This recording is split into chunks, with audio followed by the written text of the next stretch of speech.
What's up, everybody? So, what a great day today. Uh, Beautiful transitioning into wintertime day. My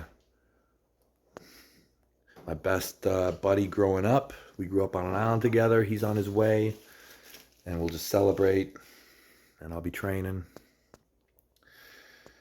Wanted to just touch on a couple things from East versus West from the last event again before I talk about who's next.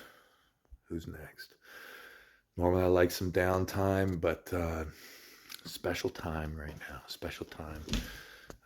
Can't help but feel somewhat alive again. Okay, so what an incredible event. We're all getting older. Engen, I remember when all you were was an athlete, and you were, you're one of the GOATs, buddy. There's no question. You're, when we handed out those Hall of Fame awards to Gary, to Cobra, to John, well,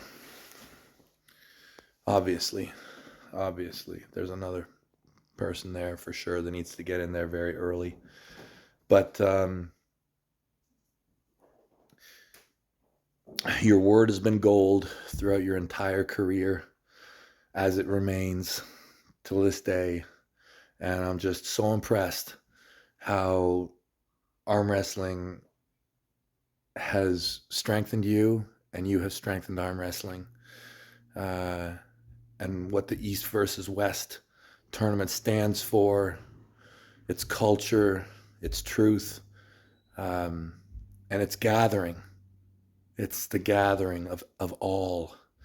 So, Engen, incredible. Thank you. So, who is next? Who's next? And I would like to say that there's not enough time. There's not enough time. But in the time that I have to prioritize. And there are matches that I cannot say no to. There's also this line in the sand that I'm quite fond of, and I think it's very meaningful. Make no mistake that room and that hall was filled with magnificent creatures, okay? There were some of the strongest human beings assembled, and a deviation beyond is Levon. And close to that is Dennis. Kardeccia is somewhere around there. But Dennis, and then far away is Levon.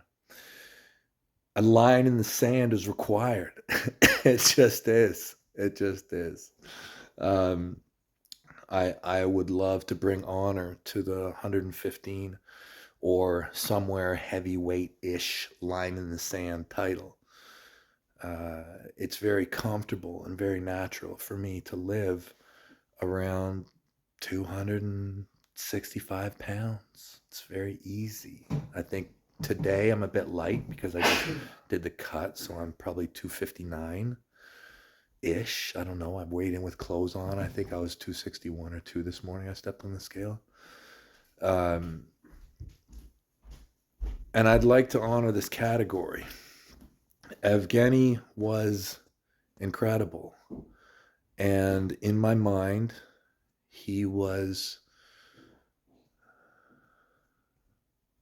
a little bit light for 115, I'll tell you. Evgeny could potentially do better, slightly lighter, I believe. But even at 115, very, very good. What I believe now is there are people, I'll just say a few names. And listen, to my friends in the super heavyweight division, Gennady, Jerry, Dennis, all you young studs. Hermes, I'm never going to arm wrestle you. I'll be up there from time to time. I'll come and visit. But 115, 110, whatever, heavyweight division, 120. I think that who's next? There are some names that come to mind. There is a rematch with Evgeny, always. He's fabulous. If he ever came to a point where he thought that it made sense and it made sense to everyone, yeah.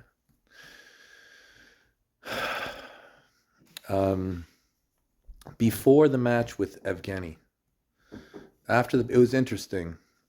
People talk about the arm wrestling practice that we had. I was alarmed when I watched video of what Evgeny did with Matt and Morozov, and Matt Morozov and Hutchings in his latest excursions. His level of dominance was a level that I quite comfortably could assess that I was not at. He beat Hutchings' mask easier than I could have, and I believed that Morozov was a monster as well, and he is. So after we pulled and practiced, I immediately called Michael, and I told Michael that I believed that he would beat him based off of what I felt in practice. Upon reflection, I started to think that a lot of this information that I received was false, and I was being a bit too sure of myself. But I still think that Michael Todd may be able to do what I did as well, based off styles, and it'll be a learning adjustment.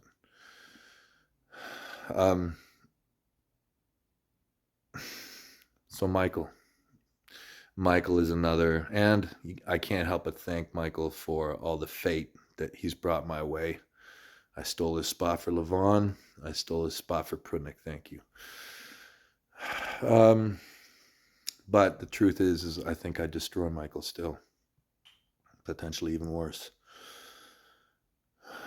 And my job as a champion is to defend against the highest caliber that I can offer. There is Angarbayev, slightly lighter, slightly different style, fierce, tenacious warrior. Can't say enough good things. There's an even lighter option lying in the sand with John Brzenk. There are many options. There is a clean flower in the meadow. There is one that seems to potentially be separating themselves at this line in the sand. A tall, young Latvian. Interesting. Versatile. Strong. Durable. Intelligent. And untested. So, I'm a weak old man, and I must prioritize. So I have much to think about. But thank you for all the opportunities, guys, and hope you all are having a great weekend. Whatever you like to do. Yeah. See your future and move toward it. Yeah. Stay massive.